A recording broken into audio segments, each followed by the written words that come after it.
शांति। ओम शांति। हम सब विश्व कल्याणकारी बाप दादा के विश्व कल्याणकारी बच्चे हैं। बाबा कहते हैं आपको विश्व का कल्याण करना है, केवल अपने सेंटर का कल्याण या अपने एरिया का कल्याण नहीं करना है। तो वैसे तो हम एक स्थान पर रहते हैं, तो फिर विश्व कल्याणकारी कैसे हो सकते हैं? तो निश्चित है कि विश्व कल्याण करने के लिए हम अपने मन की शक्ति का प्रयोग करते हैं, क्योंकि मन की वो ताकत है कि वो कहीं भी पहुंच सकता है। एक स्थान पर बैठे हुए भी हम दुनिया के किसी भी कोने में अपने वाइब्रेशन फैला सकते हैं। हालांकि मन सूक्ष्म है, हमें दिखाई नहीं देता है, लेकिन जितना सूक्ष्म होता है उतना ही वो शक्तिशाली होता है। आज हम देखते हैं साइंस भी जितना सूक्ष्म में जा रही है उतना ही वो शक्तिशाली होती जा रही है। आज देखो एक वायरस आया दुनिया में, कोरोना वायरस, दिखाई तो नहीं देता है ना, लेकिन कितना पावरफुल है। इसकी पावर को पूरी दुनिया ने अनुभव किया कि फिर उसके आगे चाहे कोई कितना भी करोड़पति हो, कोई कितना भी ऊंच पद वाला हो, कैसा भी हो, गरीब हो अमीर हो, किसी में उसने कोई अंतर नहीं रखा। तो जितना सूक्ष्म था, जितना सूक्ष्म है वो वायरस, उतना ही ताकतवर। तो मन की शक्ति भी वही शक्ति है कि जितनी सूक्ष्म शक्ति है, भले हमें दिखाई नहीं दे रही है, लेकिन इसका हम प्रयोग करते हैं तो इसके प्रमाण जो है वो इसी प्रकार के होते हैं। तो विज्ञान में हम देखते हैं आज हमारे हाथ में मोबाइल है। मोबाइल फोन का छोटा सा रूप है। पुराने जमाने में जब मोबाइल होता था, या हम कहेंगे फोन होता था, तब तो मोबाइल नहीं थे, फोन होता था, तो एक ही स्थान पर वो रखा होता था, उसे डायल करना पड़ता था और तब बात होती थी। ये भी सुविधा नहीं थी कि घर के किसी दूसरे कोने से हम बात कर पाए। बाद में कॉर्डलेस फोन आए तो ये सुविधा हुई कि आप घर में ही कहीं भी बात कर सकते हैं। फिर उसके बाद मोबाइल आए। अब जैसे जैसे आगे बढ़ते गए आकार छोटा होता गया। तो मोबाइल का आकार छोटा था, लेकिन आप कहीं से भी बात कर सकते हैं, केवल घर की बात नहीं, शहर के, देश के, दुनिया के किसी भी कोने से हम बात कर सकते हैं। और उसके बाद स्मार्टफोन आ गए, और स्मार्टफोन आए तो केवल अब वो मोबाइल नहीं था, केवल फोन नहीं था, लेकिन फोन के साथ साथ उसमें और भी क्षमताएं। आज देखो मोबाइल में घड़ी है, टॉर्च है, कैमरा है, रिकॉर्डर है, वीडियो है, ऑडियो है, इंटरनेट हम चलाते हैं उसके अंदर। अब इंटरनेट खोल दिया माना आपको दुनिया की कोई भी इंफॉर्मेशन चाहिए, वो सब उसमें उपलब्ध है। तो कहने का भाव क्या है कि एक मोबाइल हमारे हाथ में है माना सारी दुनिया हमारी मुट्ठी में है। उसमें टीवी भी चलता है, और तो और आज के समय में उस स्मार्टफोन में टीवी भी चलता है, आप अखबार भी पढ़ सकते हैं। माना सारी दुनिया उसमें कितनी पावर बढ़ गई। फोन तो छोटा हो गया, लेकिन कितना पावरफुल है। तो साइंस की पावर भी बाबा कहते हैं जब साइंस की पावर इतनी है तो साइलेंस की पावर कितनी होनी चाहिए। और भी हम देखते हैं, देखो पहले ग्रामोफोन होते थे तो एक रिकॉर्ड में एक ही गीत होता था, और आज वो कितना छोटा हो गया है। हाँ, इस यात्रा को करते करते हम आ गए हैं एसडी कार्ड तक। माइक्रो एसडी कार्ड होते हैं आजकल, है ना। पेन ड्राइव तक आए, पेन ड्राइव से भी छोटा क्या है, माइक्रो एसडी कार्ड। अब उसकी जितनी क्षमता है, जितना जीबी का है वो, उतना अनलिमिटेड डेटा हम उसमें डाल सकते हैं। है कितना सा, एक चिप, छोटा सा चिप है जैसे। तो कितनी पावर बढ़ गई, जितना सूक्ष्म हो गया उतनी पावर उसकी बढ़ गई। तो हम इससे ये भी समझ सकते हैं, जो बाबा कहते हैं कि इतनी छोटी आत्मा में 84 जन्मों का रिकॉर्ड भरा हुआ है। तो हो सकता है ना, जब साइंस ये कमाल दिखा सकती है कि इतनी छोटी सी चिप में अनलिमिटेड डेटा हो सकता है, तो आत्मा में भी वो क्षमता हो सकती है कि उसमें 84 जन्मों का रिकॉर्ड भरा हुआ है। जब हम मनसा सेवा करते हैं तो मन की स्थिति हमारी लाइट हाउस माइट हाउस की होनी चाहिए। जितना हमारा मन पावरफुल होगा उतना दूर तक उसका प्रभाव होता है। इसको हम ऑरा कहते हैं, जो हमारे वाइब्रेशंस फैलते हैं उसको हम ऑरा कहते हैं, आभा मंडल जिसे हम कहते हैं। लेकिन अगर मन कमजोर होगा तो सिर्फ हम तक ही उसका प्रभाव रहेगा। हाँ, इस हॉल तक भी नहीं जाएगा, या जिस कमरे में हम रहते हैं उस कमरे तक भी नहीं जाएगा। जैसे हम समझें एक 0 वॉट का बल्ब है, वो जलेगा तो कितनी रोशनी होती है, इतनी रोशनी होगी कि हम सिर्फ देख सकते हैं लेकिन काम नहीं कर सकते उसके अंदर। एक 100 वॉट का बल्ब जलेगा तो हम काम भी कर सकते हैं। एक 1000 वॉट का बल्ब जला दिया आपने तो एक पूरा मैदान रोशन हो जाएगा उससे। लेकिन लाइट हाउस जो होता है, जो समुद्र के किनारे लाइट हाउस होता है, उसकी रोशनी माइलों तक जाती है, और जो समुद्र में जहाज हैं उनको वो मार्गदर्शन देता है। तो हमारे मन की स्थिति भी लाइट हाउस है, तभी हम विश्व कल्याणकारी बन सकते हैं। यानी हमारे जो वाइब्रेशंस हैं वो विश्व के किसी भी कोने में जिन भी आत्माओं तक हम पहुंचाना चाहते हैं वो पहुंचेंगे। तो फिर हमें चेक करना है क्या हमारी मनसा इतनी पावरफुल है। मनसा सेवा शुभ भावना शुभ कामना की सेवा है, भाव और भावना की सेवा है, दूसरे शब्दों में हम कहें। और शुभ भावना ही पावरफुल होती है। हालांकि नेगेटिव भावनाएं भी पावरफुल होती हैं, लेकिन शुभ भावना का प्रभाव, अगर हम बाबा से जुड़े हैं तो वो सहज ही जहां तक हम पहुंचाना चाहें पहुंचा सकते हैं।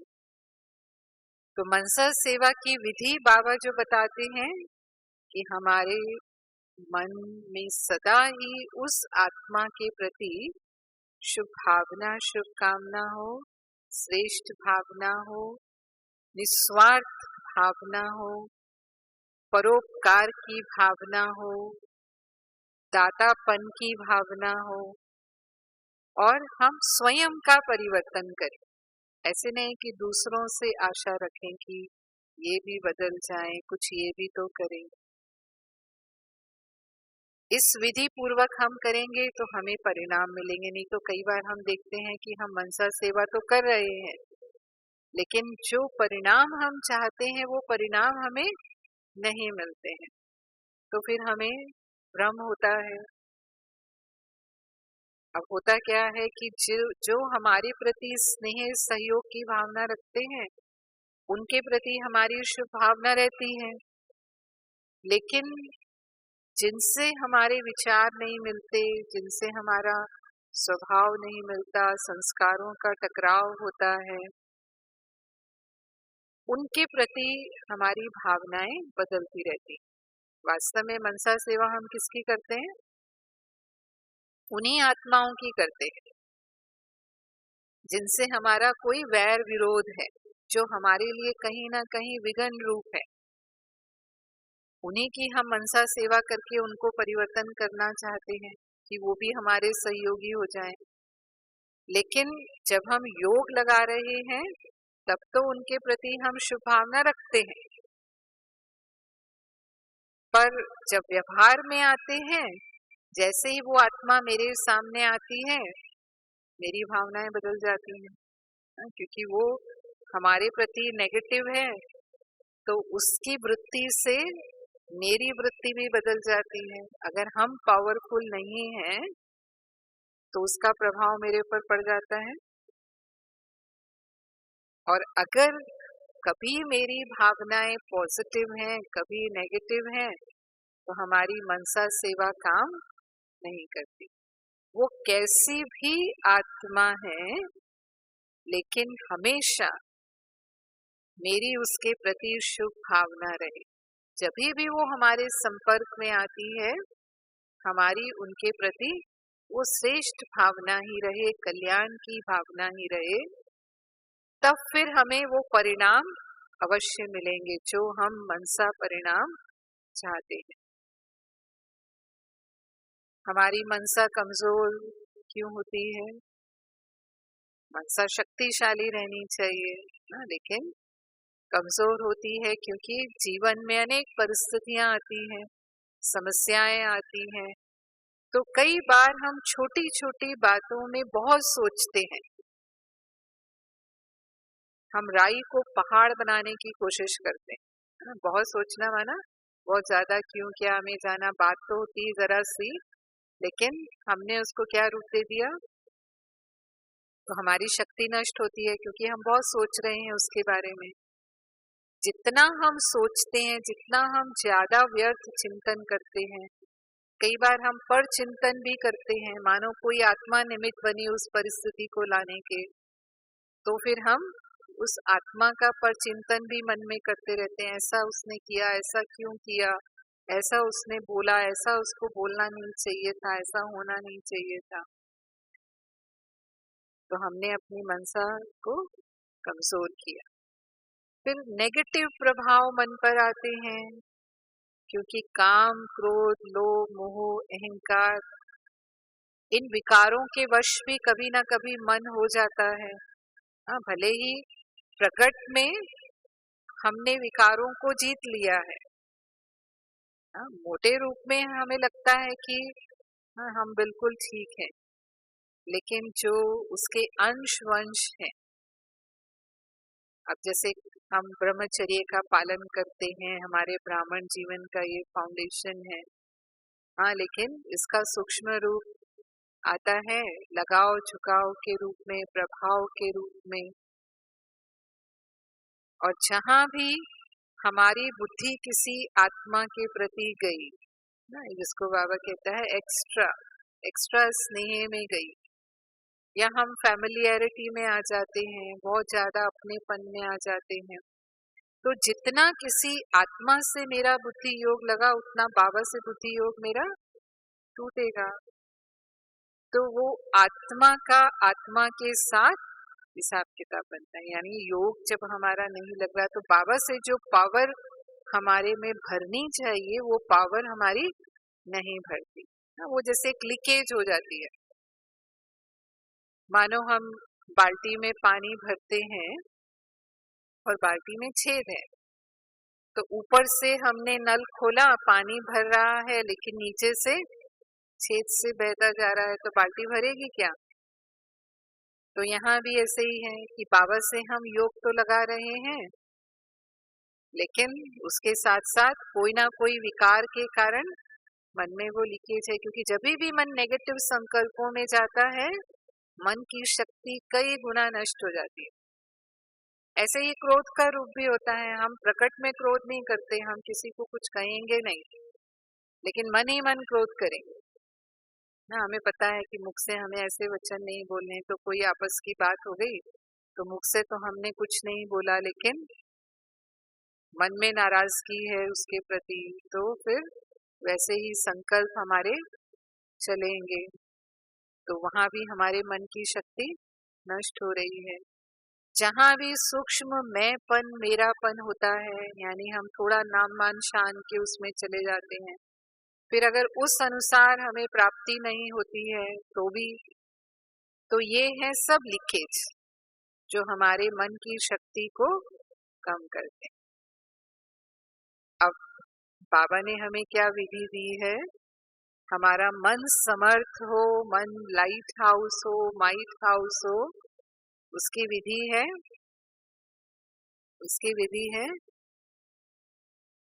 रोज मुरली सुनना, ज्ञान का मनन चिंतन करना, उससे ही हमें शुद्ध संकल्प मिलते हैं, समर्थ संकल्प मिलते हैं, श्रेष्ठ संकल्प मिलते हैं।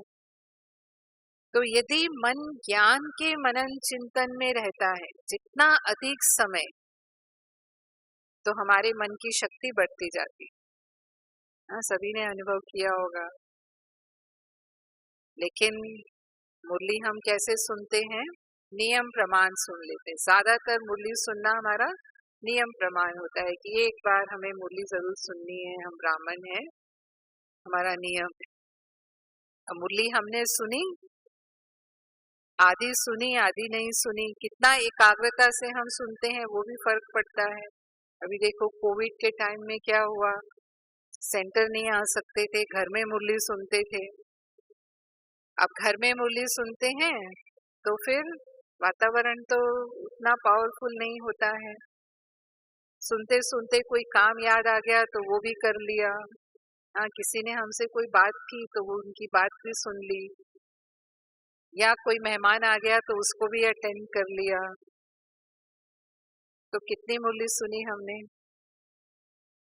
हाँ, नियम तो हो गया हमारा कि हमने मुरली सुनी, लेकिन वो समाई नहीं, सिर्फ हमने नियम निभाया। और जब मुरली समाएगी नहीं तो वो हमारे चिंतन में भी नहीं आएगी, उसका प्रभाव हमारे कर्मों पर दिखाई नहीं देगा। वो जैसे सत्संग हो गया, जैसे भक्ति में लोग सत्संग करते हैं ना, तो एक कन्रस होता है, सुनकर खुश होते हैं, हाँ ये बहुत अच्छी बात कही, बहुत अच्छा बाबा ने सुनाया, बहुत अच्छी मुरली थी आज की। पूछेंगे क्या कहा बाबा ने? हाँ, क्या कहा? बाबा ने कहा तो बहुत अच्छा था, लेकिन याद नहीं आ रहा क्या कहा बाबा ने। क्यों याद नहीं आ रहा? क्योंकि एकाग्रता ही नहीं थी मुरली सुनते समय। तो चलो, अब तो सेवा केंद्र खुले हैं, तो फिर हमें सेवा केंद्र पर ही आकर मुरली सुनना है। वो वातावरण हमें मिलता है वहां पर, और सब बातों से हम फ्री होते हैं। पूरी एकाग्रता से बैठ करके हम बाबा के महावाक्य सुनते हैं, तो जो हमने सुना वो हमारे अंदर समाता है।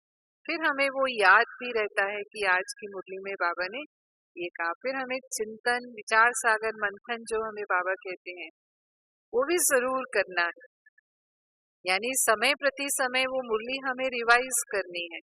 हम दादियों को देखते थे, दादी प्रकाश मणि जी के समीप हम रहे, तो हमने देखा दादी 4 बार मुरली पढ़ती थी रोज। दादी का नियम था रात को सोने से पहले तो मुरली पढ़ना ही है। फिर सुबह उठते थे तो अमृत वेले के बाद पढ़ना, क्लास में सुनाना, फिर शाम को रेस्ट करके उठते थे तो भी मुरली पढ़ते थे। ओम मंडली के समय से दादी ने मुरली सुनी है, और लास्ट तक भी जब तक वो मुरली पढ़ सकते थे, दादी जी का मुरली से इतना प्यार था। तो हम देखते थे वो स्मृति स्वरूप थे, स्वतः ही बाबा की शिक्षाएं उनके जीवन में थी, सर्वगुण संपन्न थे। तो हमें भी रोज मुरली कम से कम, अगर हम 4 बार नहीं कर सकते तो 2 बार तो हम रिवाइज कर सकते हैं। और आज तो हमारे पास कितने साधन हैं, हमारे हाथ में मुरली होती है, मोबाइल हमारे हाथ में है, माना कोई भी सोशल मीडिया पर आज मुरली होती ही है, जब चाहे हम अपने पॉइंट्स देख सकते हैं। पुराने जमाने में तो ऐसे नहीं होता था, मुरली सेंटर पर ही होती थी, लेकिन आज हर एक के पास है। तो जब भी हमें समय मिलता है, कई भाई बहनें कहते नहीं हमें तो टाइम ही नहीं मिलता, हम इतना बिजी रहते हैं, बाद में शाम तक हमें याद आता है, तब तक तो पूरी मुरली भूल चुकी होती है। मुरली का असर कितना रहता है, मानो हमने सुबह मुरली सुनी, 2 घंटा उसका असर रहता है। तो हम पूरी तरह से बाबा की श्रीमत अनुसार ना इतनी पावर आ जाती है, बैटरी चार्ज हो जाती है। तो किसी ने हमसे कुछ कहा भी तो हम बहुत धीरज रखेंगे, बहुत शांति से बात करेंगे, हमें जरा भी गुस्सा नहीं आएगा ना, क्योंकि वो पावर है। लेकिन अगर हमने मुरली रिवाइज नहीं की तो धीरे धीरे हम जैसे ही कर्म में आते हैं, हमारी वो बैटरी फिर से डिस्चार्ज होने लगती है, क्योंकि हम यूज कर रहे हैं। और शाम तक आते आते पूरी तरह से देह अभिमान आ जाता है, पुराने संस्कार हमारे इमर्ज होने शुरू हो जाते हैं। मुरली में बाबा ने क्या कहा था वो तो बिल्कुल विस्मृत, और फिर हम अपने वही पुराने व्यवहार में, पुराने संस्कारों में होते हैं। अगर हमने रिवाइज कर ली बाबा ने क्या कहा, तो वही फिर मन में समर्थी आ जाती है। स्मृति से ही मन समर्थ होता है। कोई चीज अगर हमें याद ही नहीं है तो मन कैसे समर्थ होगा, मन कैसे शक्तिशाली बनेगा। तो ये हमें अंडरलाइन करना है कि हम मुरली को जरूर 2 या 3 बार चिंतन में लाएं, और अगर नहीं याद आती है तो पढ़ कर के भी हम उसे फिर से रिवाइज करें। कई बार मुख्य मुख्य पॉइंट्स भी केवल हम देख सकते हैं। तो उससे जो भी हमारी शक्तियां नष्ट होती हैं दिन भर में, जो परिस्थितियां आती हैं, जिस वातावरण में हम जाते हैं, जैसे व्यक्तियों से हम मिलते हैं, वो फिर से हम उसे रिगेन कर लेंगे, अपनी शक्ति को फिर से हम प्राप्त कर लेंगे। फिर जब हम योग में बैठते हैं तो भी एकाग्रता चाहिए। मन के ऊपर एक अच्छी सी कहानी आती है कि एक बार एक राजा था, उसका बेटा नहीं था और उसे अपने वारिस की तलाश थी। तो उसने अपनी प्रजा में ही ऐलान कर दिया कि मैं एक शर्त रखता हूँ, जो उस शर्त को पूरी करेगा वो मेरा वारिस होगा। और शर्त ये थी कि राज दरबार से वो बकरी देगा, जो भी युवक आएंगे वो बकरी को उनको घास खिलाकर लाना है, और इतना घास खिलाना है कि बकरी जब वापस शाम को राज दरबार में आएगी तो उसके सामने फिर से घास रखा जाएगा और वो घास में मुंह ना लगाए, है ना, इतना उसका पेट भरा हो कि वो घास में मुंह ना लगाए। तो जो भी आए थे सबको बकरी दे दी गई, सब बकरी लेके गए, सबने अपनी तरह से बहुत खिलाया बकरियों को, ताकि इतना इनका पेट भर जाए कि दरबार में जाकर के वो फिर से घास में मुंह ना मारे। लेकिन एक जो युवक था उसने क्या किया कि जैसे ही वो बकरी चरने लगती थी उसको लकड़ी मारता था। फिर दोबारा भी जब उसने कोशिश की तो उसने फिर लकड़ी मारी। ऐसे कितनी बार हुआ कि जैसे ही वो घास में मुंह डालने जाती थी उसके मुंह पर वो लकड़ी पड़ती थी जोर से। तो 2-4 बार में ही वो बकरी समझ गई कि मैंने घास को मुंह लगाया माना लकड़ी पड़ेगी। तो डर के कारण, क्योंकि वो आसपास ही था, तो डर के कारण उसने घास में मुंह डालना ही छोड़ दिया। तो पूरे दिन वो बकरी भूखी रही, उसने घास में मुंह नहीं डाला, क्योंकि उसके सामने ही वो लकड़ी थी।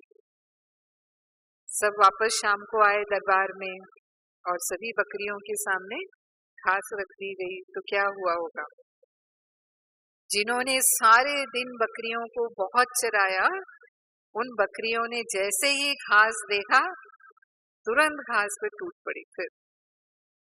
लेकिन वो बकरी जो डंडा खा रही थी सारा दिन, उसने देखा अभी भी डंडा है सामने, क्योंकि वो युवक जो है डंडा लेकर ही खड़ा था। तो डंडे को सामने देखा तो अब उसने अभी भी घास में मुंह नहीं डाला, डंडे को ही देख रही थी वो। और जब घास में मुंह नहीं डाला तो वो शर्त जीत गया और राजा ने उसको ही अपना वारिस घोषित कर दिया, है ना। तो ये हमारे मन का स्वभाव है कि जितनी हम उसकी इच्छाएं पूरी करते जाते हैं वो कभी भी कम नहीं होती और ही बढ़ती जाती हैं। लेकिन उसने क्या किया, कंट्रोल किया। डंडा लगाना मतलब उसने उसको कंट्रोल किया, और जब वो कंट्रोल हो गया तो फिर कितनी भी हरी भरी घास उसके सामने आई फिर भी उसने उस घास में मुंह नहीं डाला। तो हमारा मन भी ऐसा ही काम करता रहता है कि जब तक हम इसे श्रीमत का डंडा नहीं लगाते रहते, बाबा ने हमें श्रीमत दी है ना, तो जब तक वो डंडा मन को नहीं लगता रहता तब तक ये मन कंट्रोल में नहीं रहता है।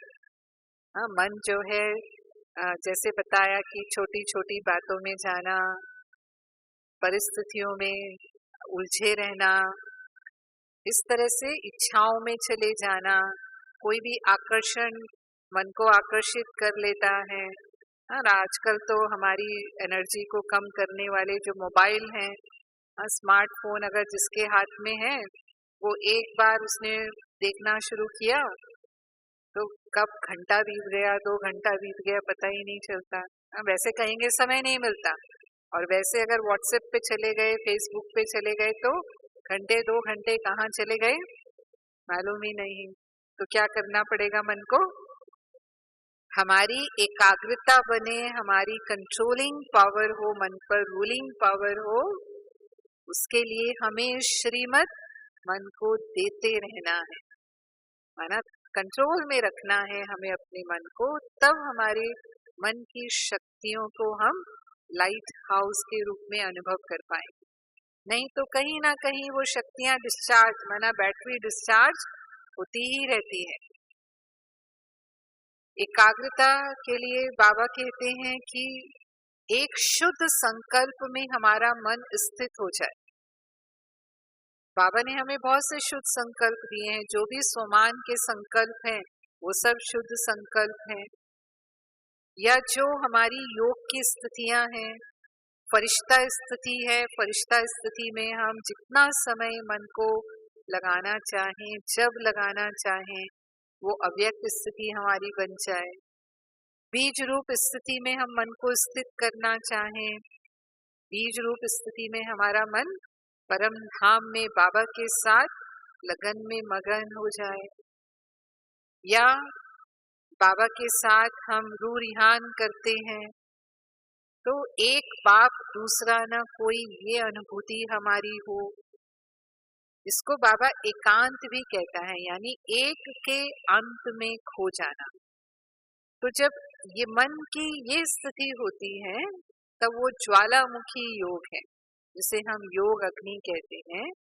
और ऐसे योग के बाद हम जो शुद्ध संकल्प करते हैं, चाहे वो किसी आत्मा के प्रति करते हैं, मानो हमें जिसकी मनसा सेवा करनी है, चाहे हम विश्व की आत्माओं के प्रति करते हैं, चाहे हम वायुमंडल बनाने के प्रति करते हैं, वो हमारा सफल होता है, सिद्ध होता है। इसको बाबा कहता है विधि से हमें सिद्धि मिलती है। अगर विधि पूर्वक नहीं हम कर रहे तो फिर हमें वो सिद्धि का भी अनुभव नहीं होगा। तो एकाग्रता के प्रमाण तो आज की दुनिया में भी मिलते हैं।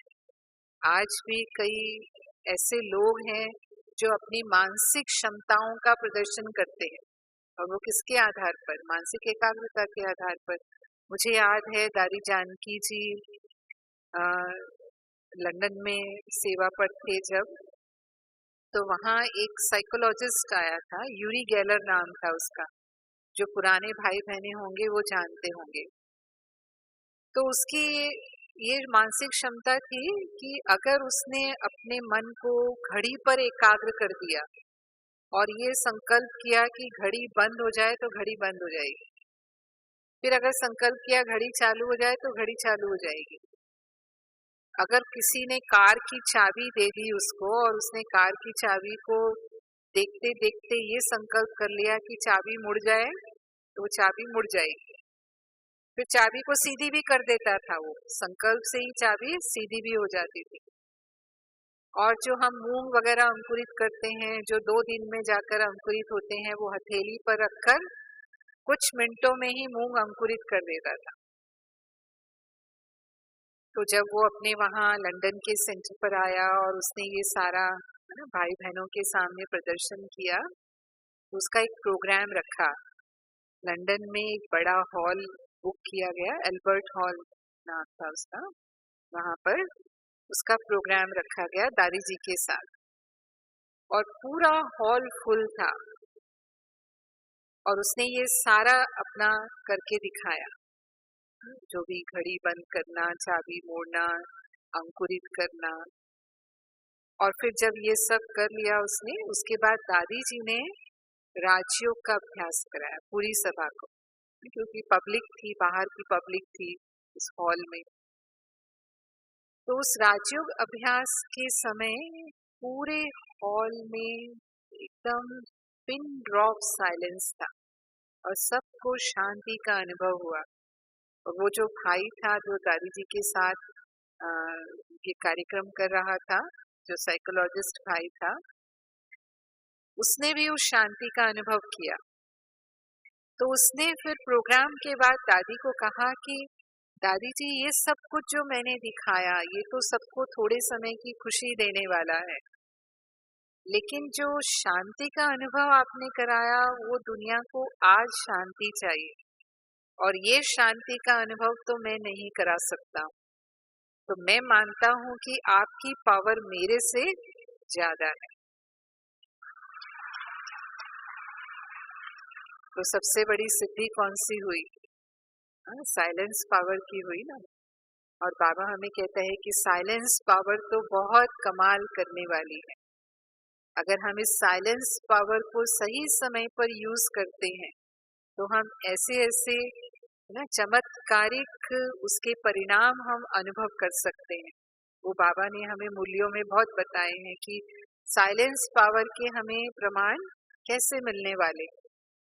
ऐसे ही हम साइंटिस्ट को देखते हैं। आज देखो, कोविड की वैक्सीन बनी, 1 साल के अंदर अंदर साइंटिस्ट ने वैक्सीन बनाई। जो वैक्सीन पहले सालों लगते थे बनने में, और वो वैक्सीन 1 साल के अंदर तैयार करके दुनिया में लाना, कितनी एकाग्रता से काम किया होगा हम समझ सकते हैं। क्योंकि बीमारी इतनी खतरनाक है ना, कि लोग जो हैं वो मर रहे हैं, और इतनी अधिक संख्या में मर रहे हैं, तो सारी दुनिया पर उसका ये तो इतना बुरा प्रभाव है। उससे हम कितना जल्दी से जल्दी दुनिया को निकालें, इस भाव से उन्होंने वो सारा कार्य किया और दुनिया को वैक्सीन मिली। सारी दुनिया में वैक्सीन आई, और उसका परिणाम भी हम देख रहे हैं कि कोरोना के केसेस अब काफी कम हो गए हैं अभी भी, लेकिन फिर भी, क्योंकि सभी को वैक्सीन लगी भी नहीं है, अभी लग रही है, और उसमें भी अभी थोड़ा समय लगना है। तो जहाँ भी व्यक्ति एकाग्रता से कार्य करता है, वो अपने लक्ष्य को अवश्य प्राप्त करता है। ऐसे ही हम शास्त्रों में सुनते हैं कि अर्जुन ने मछली की आंख पर निशाना लगाया, स्वयंवर के समय पर मछली की आंख पर निशाना लगाना था, और आंख के भी बिंदु पर निशाना लगाना था। तो उसको क्या दिखाई दे रहा था? सिर्फ आंख, और आंख में भी सिर्फ बिंदु से मछली दिखाई नहीं दे रही थी। इतनी एकाग्रता कि सिर्फ अपना लक्ष्य ही दिखाई दे रहा है। तो हमारे लिए भी एकाग्रता का अर्थ क्या है? हमारी भी साइलेंस पावर कब जनरेट होती है? जब पूरी तरह से बाबा जो हमारा लक्ष्य है, बाबा बिंदु रूप है, परम ज्योति है, उस परम ज्योति पर ही मेरा मन लंबे समय तक एकाग्र हो जाए, हिले नहीं हमारा मन, तब फिर जो सिद्धि हम चाहते हैं वो हमें प्राप्त होती है। नहीं तो होता क्या है, हम 1 सेकंड के लिए परम धाम जाएंगे और दूसरे सेकंड फिर नीचे आ गए, कोई ना कोई बात ने खींच लिया, फिर हम सोचेंगे हम तो योग कर रहे हैं अभी, फिर बाबा को याद करने की कोशिश करते हैं, फिर परम धाम में अपनी स्थिति बनाते हैं, फिर थोड़े मिनट में कोई बात हमें फिर नीचे खींच लाती है। तो इस तरह से जब हम योग करते हैं, बाबा कहता है ड्रिल जरूर करो, लेकिन इसको हम एकाग्रता नहीं कहेंगे। दुनिया में भी शारीरिक ड्रिल करते हैं, तो वो शारीरिक ड्रिल शरीर को शक्तिशाली बनाती है। यहाँ बाबा हमें रूहानी ड्रिल करने के लिए कहते हैं। रूहानी ड्रिल का मतलब है कि कभी हम निराकारी स्थिति में मन को स्थित कर लें, कभी हम आकारी स्थिति में मन को स्थित कर लें, और कभी कर्मेंद्रियों के द्वारा हम साकार में कर्म कर रहे हैं। तो जो तीनों लोकों की हमारी यात्रा है, जिसे बाबा याद की यात्रा कहते हैं, रूहानी यात्रा कहते हैं, वो तीनों लोकों की यात्रा समय प्रति समय हमारी चलती रहे। जो ब्रह्मा बाबा करते थे, ब्रह्मा बाबा ने ये बहुत अभ्यास किया। सुनते हैं बाबा कैसे अशरीरी स्थिति का अभ्यास बीच बीच में करते थे, और जो भी बच्चे मिलते थे वो अनुभव करते थे बाबा से मिलकर के, कि बाबा से मिलते हैं, बाबा की दृष्टि मिलती है, हम भी अशरीरी हो जाते हैं। यानी एक सेकंड में अगर बाबा इस देह से न्यारा होना चाहते थे, तो सेकंड में बाबा देह से न्यारे हो जाते थे। तो हमारा भी ये बहुत काल का अभ्यास चाहिए। तो जो अशरीरी स्थिति का अनुभव है, वो अशरीरी स्थिति का अनुभव मन को लाइट हाउस बना देता है, उसमें बहुत पावर है। एक मुरली में बाबा ने कहा था कि अगर हम 5 मिनट के लिए अशरीरी हो जाते हैं, तो 4 घंटे की नींद की ताकत वो मन को मिल जाती है। इतना अशरीरी स्थिति हमारी पावरफुल है जब हम परम धाम में बाबा के साथ अशरीरी स्थिति में होते हैं। या इस शरीर में रहते हुए भी हम विदेही अनुभव कर सकते हैं कि मैं आत्मा बिल्कुल अलग और मेरी कर्मेंद्रियां अलग है। मैं आत्मा इन कर्मेंद्रियों के द्वारा कर्म करा रही हूँ। जब हम मनसा सेवा करते हैं, तो हम एक स्थान पर बैठे हुए विश्व की किसी भी आत्मा को सकाश दे सकते हैं। अब कब सकाश की जरूरत होती है? जब कोई आत्मा कमजोर है, कोई निराश है, कोई दुखी है, उदास है, अशांत है, ऐसी आत्माओं को जब हम सकाश देते हैं, तो उन्हें अनुभव होता है कि मुझे कोई अदृश्य शक्तियों के द्वारा प्राप्ति हो रही है, मुझे वो सहयोग मिल रहा है। बाबा कहते हैं जैसे साइंस की पावर है कि दूर के दृश्यों को भी वो सम्मुख अनुभव कराता है ना। आज टेलीविजन में हम क्या देखते हैं, कोई दूर बात कर रहे हैं और हमें स्क्रीन पर ऐसे लगता है जैसे कि हमारे बिल्कुल समूह की बात कर रहे हैं ना। जैसे टेलीफोन में भी हम सुनते हैं, बात हम कहाँ कर रहे होते हैं, लगता है ऐसे है कि यहीं बात कर रहे हैं। तो दूर को समीप अनुभव कराने की पावर ये साइंस में है ना। तो ऐसे ही मनसा शक्ति के द्वारा भी वो आत्माएं ऐसे अनुभव करेंगी, बहुत समीप अनुभव करेंगी। हम उनको बाबा के समीप ला सकते हैं, हम उनको भागी बनाने की प्रेरणा दे सकते हैं, हम उन आत्माओं के संस्कार परिवर्तन भी कर सकते हैं, जिसको बाबा कहता है वृत्ति से वृत्ति का परिवर्तन करना। अगर उनकी वृत्ति का परिवर्तन होता है तो वही उनके संस्कारों का भी परिवर्तन होता है।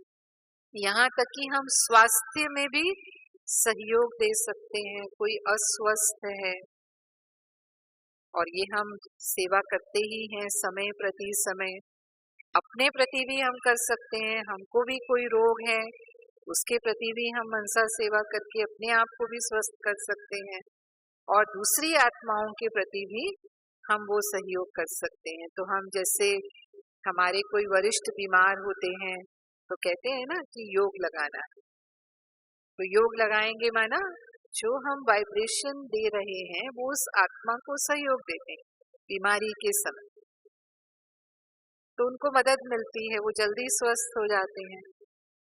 अपने प्रति जैसे हम कोरोनरी आर्टरी डिजीज ये डिजीज, इसके बारे में सुना होगा आपने, अपने यहाँ एक प्रोग्राम चलता है हार्ट के पेशेंट्स का ना, coronary artery disease regression program बोलते हैं उसको। तो उसमें उनको लाइफस्टाइल चेंज करना सिखाते हैं और साथ में ये भी सिखाते हैं कि कैसे योग के द्वारा जो हार्ट के ब्लॉकेजेस हैं, बाबा से वो पावर लेकर के हृदय के लिए हमें प्रेम की शक्ति या प्रेम के गुण की आवश्यकता होती है। तो बाबा तो प्यार का सागर है और वो प्यार की एनर्जी लेकर के हम अपने हार्ट पर वो सकाश देते हैं। और जब वो कुछ समय तक ना, बीमारी आने में भी समय लगता है तो बीमारी जाने में भी समय लगता है, तो मानो कुछ महीनों तक जब वो प्रयोग करते रहते हैं तो ये देखने में आया कि जो हार्ट पेशेंट्स जिनके 100% तक भी ब्लॉकेजेस थे वो बिना बाईपास सर्जरी के खुल गए। इतने मरीजों के 25 साल से ये कैंप जो है वो यहाँ चलते हैं और कितने हजारों मरीजों ने इसका लाभ लिया। तो इसका मतलब वो प्रमाण हमें मिलता है ना कि हम अपनी बीमारी पर भी उसका प्रयोग कर सकते हैं। पर इसका मतलब ये नहीं कि हम दवाई बंद कर दें। दवाई बंद करने के लिए बाबा नहीं कहता है, योग हमें मदद करता है, लेकिन ये तमो प्रधान तत्वों का बना हुआ शरीर है, तो फिर अगर बीमारी आ गई है तो हमें दवाई की भी आवश्यकता होती है। लेकिन दवाई के साथ साथ अगर योग का प्रयोग होता है तो हम जल्दी स्वस्थ होते हैं और पूरी तरह स्वस्थ होते हैं, यानी बीमारी जड़ से समाप्त होती है। नहीं तो होता ये है कि दवाइयां खाते रहते हैं, बीमारी भी चलती रहती है। आज बीमारियां सिर्फ कंट्रोल होती हैं, एलोपैथिक दवाइयां खाते हैं, वो क्या होता है, जब तक दवाई खा रहे हैं तब तक ठीक है, दवाई खाना बंद, फिर बीमारी वापस लौट जाती है। दूसरों के प्रति भी हमने बहुत प्रयोग किए हुए हैं, क्योंकि हम हॉस्पिटल में थे और हॉस्पिटल में कई बार ऐसे सीरियस मरीज आ जाते हैं, तो हमें पता है कि बाबा ने हमें ये मनसा पावर दी है और अगर हम किसी आत्मा को सहयोग देना चाहते हैं तो हम इसे यूज कर सकते हैं। तो हमने देखा जिन भी मरीजों के लिए हमने इस तरह के प्रयोग किए 90% वो सफल हुए। अब बाकी तो कुछ आत्मा का अपना हिसाब किताब भी तो होता है ना, तो वो हिसाब किताब जो होते हैं उसके कारण वो सामने आता है, लेकिन हमने देखा कि उसमें सफलता मिलती है। अभी रिसेंटली एक जो कोविड की दूसरी लहर आई, उसके बाद एक माता ने हमको फोन किया। उसने कहा कि दीदी मेरा जो दामाद है वो बहुत सीरियस है, आईसीयू में है और उसका जो ऑक्सीजन सैचुरेशन है वो फ्लक्चुएट हो रहा है और डॉक्टर दवाइयां तो दे रहे हैं लेकिन कुछ फर्क नहीं पड़ रहा है। 3-4 दिन हो गए और डॉक्टरों को ये भी समझ में नहीं आ रहा कि बीमारी क्या है, क्योंकि कोरोना नहीं है, कोरोना नेगेटिव आ गया है। उन्होंने 2-3 बार टेस्ट कर लिया होगा लेकिन कोरोना जो है वो नेगेटिव आ रहा था रिपोर्ट में। तो उनके शहर के जो डॉक्टर थे उन्होंने कहा कि हम नहीं समझ पा रहे और हम यहाँ इसका इलाज नहीं कर पाएंगे। और यंग था, मतलब भाई जो था ज्यादा उम्र नहीं थी उसको, तो बोला कि इसको बॉम्बे ले जाओ, यहाँ इसका इलाज नहीं हो पाएगा, इसको बॉम्बे ले जाओ। अब बॉम्बे ले जाना उस शहर से बहुत दूर, सफर करना भी इतना आसान नहीं बीमारी में, हालांकि वो वेंटिलेटर पे नहीं था, सिर्फ ऑक्सीजन पर था। तो फिर भी उन्होंने कि हाँ उनकी जान बच जाए किसी तरह से, वो मेरे को जानती थी तो उसने मुझे फोन किया। उसने कहा कि दीदी ऐसी ऐसी बात है तो आप बाबा से योग लगाओ। ऐसे हम कहते हैं ना कि हाँ योग का सहयोग, उनके सेंटर पर भी उन्होंने योग रखवाया उनके निमित्त, और मुझे भी यहाँ मधुबन में बोला कि उनके निमित्त है ना योग करना है। तो मैंने उसको पूरा सांत्वना दी और मैंने कहा जरूर हम योग करेंगे, और मैंने खास उनके निमित्त योग किया भी सही बैठ करके। 2-3 दिन लगातार मैंने 1-1 घंटा निकाल करके मैंने योग किया। पर उनको बॉम्बे शिफ्ट करना पड़ा उसे, वो बॉम्बे में ले गए बड़े हॉस्पिटल में, और वो भी एयर एम्बुलेंस में ले जाना पड़ा, प्लेन से ले जाना पड़ा, मतलब प्लेन की जो एम्बुलेंस होती है वहाँ बॉम्बे में डॉक्टरों ने उनके इन्वेस्टिगेशन करना शुरू किया। तो देखो योग से कैसे सहयोग मिलता है ना? ऐसे इलाज तो करना ही है। वहां पर उनकी बीमारी पकड़ में आ गई कि उनको ये प्रॉब्लम क्यों हो रही है। थी तो लंग्स की ही प्रॉब्लम ना, लंग्स जो है वो उनका जो ऑक्सीजन सेचुरेशन है वो डाउन हो रहा था, फ्लक्चुएट हो रहा था। थोड़ा बुखार भी था, बुखार भी नहीं उतर रहा था। तो वहाँ बीमारी का पता चला डॉक्टरों को और फिर उस अनुसार उन्होंने उनको ट्रीटमेंट देना शुरू किया। तो वहाँ 1 हफ्ते के अंदर अंदर रिकवरी हो गई, स्वस्थ हो गए और उसके बाद उनको थोड़े समय के बाद वापस घर भी लेकर आ गए और वो ठीक हो गए। तो वो क्रिटिकल पीरियड जो था ना, माना जब इधर या उधर आर या पार वाली स्थिति होती है, क्रिटिकल पीरियड उसको कहते हैं लाइफ का। उस समय उस आत्मा को सहयोग मिल जाता है तो फिर उसके अंदर वो पावर आ जाती है कि वो उससे पार हो जाए। जैसे कोई मानो सुसाइड करने जा रहा है तो वही कोई मोमेंट्स होते हैं जब उसका दिमाग एकदम ऐसा खराब होता है कि वो अपने आप को समाप्त करता है। लेकिन अगर वो पीरियड क्रॉस हो जाए, किसी तरह से पार हो जाए, तो फिर वो कभी भी विचार उसको दोबारा नहीं आएगा। तो ऐसे हम सहयोग करते हैं आत्माओं को। तो बाबा कहता है मनसा सेवा वो सेवा है जो हम कभी भी कर सकते हैं। इसमें हमें कोई चांस की प्रॉब्लम नहीं है कि मुझे चांस मिलेगा तब हम ये सेवा करेंगे। अब कर्मणा सेवा है, चांस मिलेगा तब करेंगे। वाचा सेवा है, चांस मिलेगा तब करेंगे। लेकिन मनसा सेवा तो हमारे अपने अधिकार में है, बस हमारा मन पावरफुल होना चाहिए। फिर मनसा सेवा हम बीमार हैं तो भी कर सकते हैं। ऐसे नहीं कि भाई मैं बीमार हूं तो अभी मैं कैसे काम करूं। अगर हमारा मन स्वस्थ है, मन पर बीमारी का प्रभाव नहीं है, तो हम बिस्तर पर हैं, लेटे हुए हैं, तो भी हम मनसा सेवा कर सकते हैं। और मनसा सेवा में कोई विघ्न भी नहीं आता है। जो दूसरी सेवाओं में तेरे मेरे का विघ्न आ जाता है, नाम मान शान का भी विघ्न आ जाता है कभी। मेरे को पूछा नहीं, मेरा नाम नहीं लिया, मुझे कहा नहीं, हमने इतनी सेवा की। और मनसा सेवा में ये विघ्न भी नहीं आते। प्रकृति की हमें सेवा करनी है तो वो हम मनसा से ही कर सकते हैं, क्योंकि प्रकृति को हम ज्ञान तो नहीं सुनाएंगे।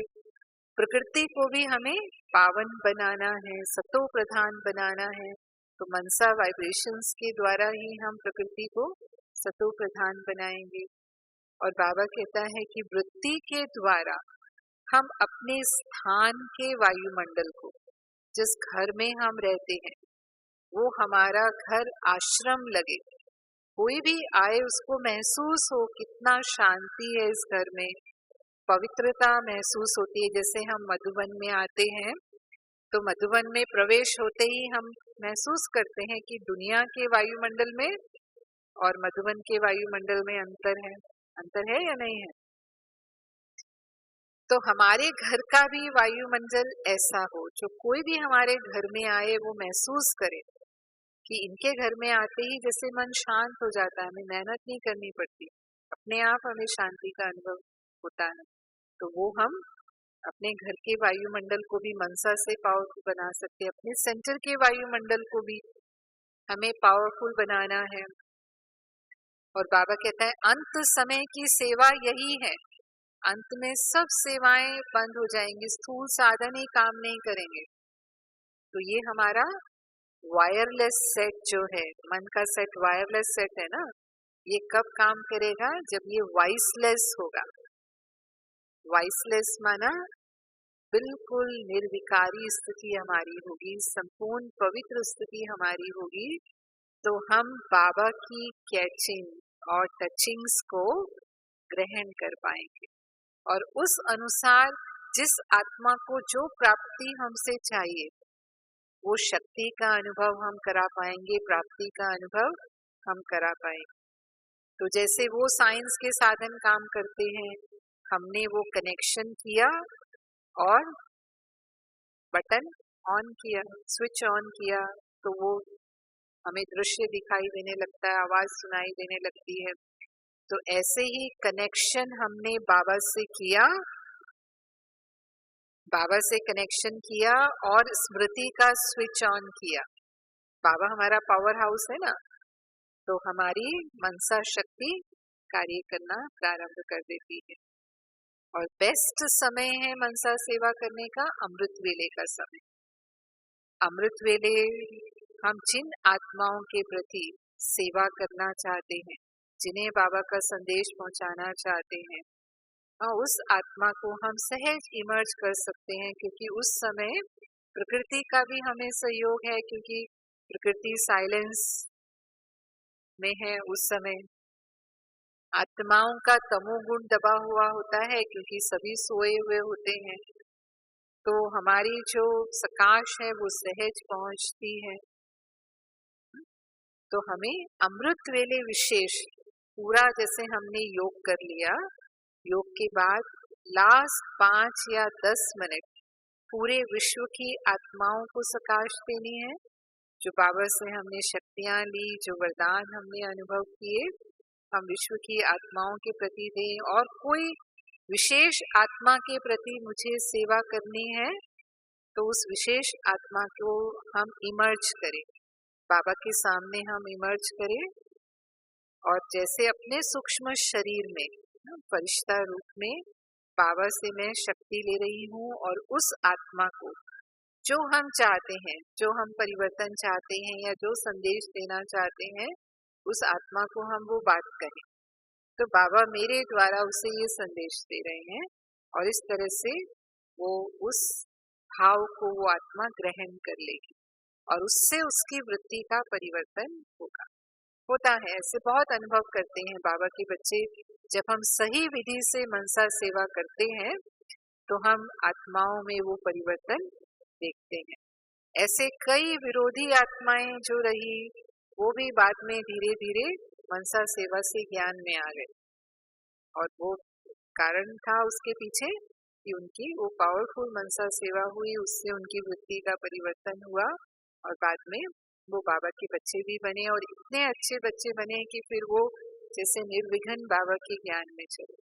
पर ये नहीं कि हम बाबा को एप्लीकेशन लगाना शुरू कर दें, कि बाबा मेरे पति ज्ञान में नहीं चलते, इनकी बुद्धि का ताला खोल दो, मेरा बेटा ज्ञान में नहीं चलता, या जो भी। ज्यादातर हमारे जो समीप वाले होते हैं, उनके लिए ही हम ऐसा सोचते हैं। हमें समस्त विश्व की आत्माओं की सेवा करनी है, और उन आत्माओं में वो भी शामिल है। तो हम विशेष बस प्रकाश दें, और जैसे ही ड्रामा में उनका पार्ट होगा, वो आत्माएं अपने आप बाबा के पास आएंगे।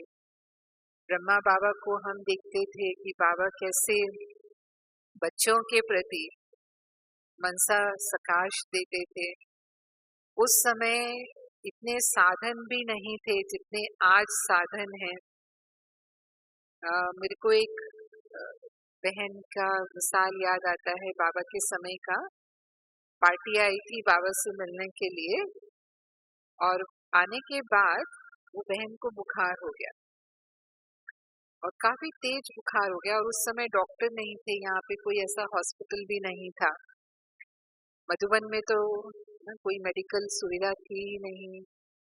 छोटी मोटी जो दवाइयाँ होती हैं, घरेलू दवाइयाँ, इस तरह से आपस में इलाज कर लेते थे।